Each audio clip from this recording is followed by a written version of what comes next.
Cat, your friendly chemistry tutor. Rice tables to solve equilibrium problems. In the last video, you learned what equilibrium actually is. Now, let's talk about how to solve equilibrium problems using the infamous rice tables. A rice table is a structured way to organize concentration changes in a reaction as it moves towards equilibrium. It helps us track what we start with, how things change, and what we end up with at equilibrium. RICE stands for reaction, initial, change, equilibrium. Think of it like tracking cats on a seesaw. At the start, represented by the initial row, there are a certain amount of cats on each side. And the seesaw isn't balanced yet, so some cats start moving. The change row tells us how many cats move. That's our X. Finally, the equilibrium row shows how many cats are on each side once the seesaw balances. You should use a rice table when encountering questions where you are given starting or initial concentrations, you are given K or enough information to calculate K, and when you are solving for unknown equilibrium concentrations. Because in questions like that, you know what the reaction starts with, you know K, and you need to figure out what the reaction ends with. Let's use an example. This is the formation of ammonia. We are given initial concentrations for each molecule, as well as K for the reaction. Notice the coefficients in front of each molecule. N2 doesn't have a coefficient in front of it, so we assume that it's 1. These coefficients will control everything in the table. Step 1. R for reaction. This row in the rice table just rewrites the balanced equation. It reminds us which substances are involved and what their coefficients are. Step 2. I for initial. This row shows the concentrations we start with, typically using molarity as a unit, which is the same as moles over liters. Step 3. C for change. At this point, we don't know whether the reaction shifts towards reactants or products, so we calculate Q, which is the reaction quotient. Q tells you the ratio of products to reactants right now, not necessarily at equilibrium. The big difference between Q and K is that K is based on the ratio at equilibrium, whereas Q is based on the ratio at any moment. The expression for both Q and K is the same. Products go on top, reactants go on bottom, coefficients become exponents. The formula never changes. What changes is the numbers you plug in. We can calculate Q using the initial concentrations provided to us. Then compare Q to K to determine which way the reaction will shift to reach equilibrium.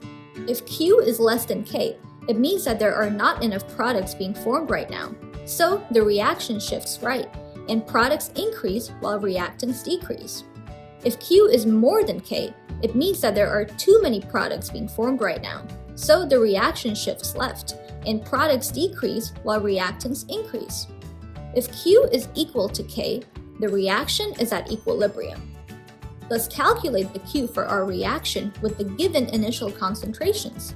Q equals 0.0148. It is way lower than K, which is 4.5 for this reaction. So there are not enough products being formed right now, and the reaction will shift right, leading to products increasing and reactants decreasing. That is our change, also known as plus or minus X. The reactants N2 and 3H2 will decrease, while the product 2NH3 will increase. The numbers in front of X come from the coefficients. Last but not least, step 4, E for equilibrium. This row represents the equilibrium concentrations after the reaction finishes shifting. You basically combine the initial row and the change row over here. That's because equilibrium is simply where we started combined with what changed. That's it. The expressions in this row represent the concentrations of each reactant and product at equilibrium, and the equilibrium constant K is defined using equilibrium concentrations only. This row is what we plug into the equilibrium expression, which again is products over reactants, with coefficients becoming exponents. Then we solve for X using good old algebra, which ends up being about 0.287. But wait, this is not the final answer. Now we plug x back into our equilibrium expression to actually solve for those equilibrium concentrations. Just like this. We now have the equilibrium concentrations of both reactants and products in this reaction.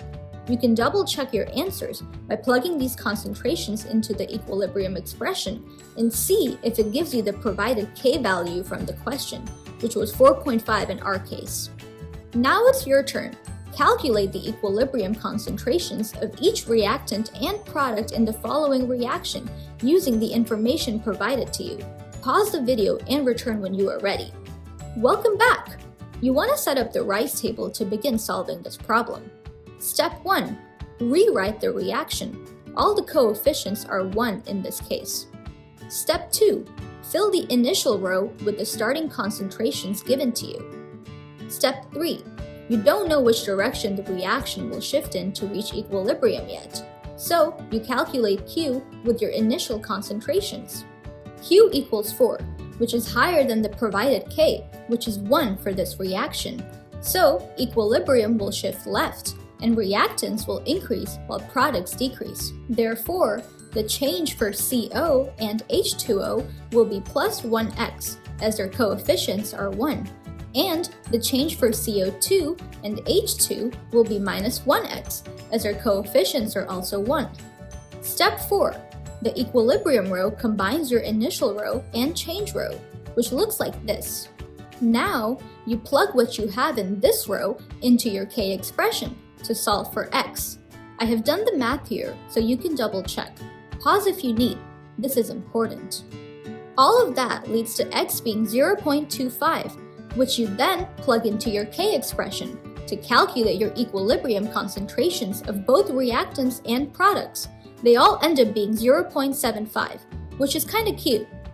Double check your work by plugging in your calculated equilibrium concentrations into the K expression to confirm that it is 1. At last, you did it! Thanks for watching. You can find a free helpful worksheet on this topic with a full answer key on ChemCat's Payhip and Etsy page. Both are linked in the description below. If you have any questions, feel free to email me at chemcat786@gmail.com. As always, please like and subscribe to support this channel.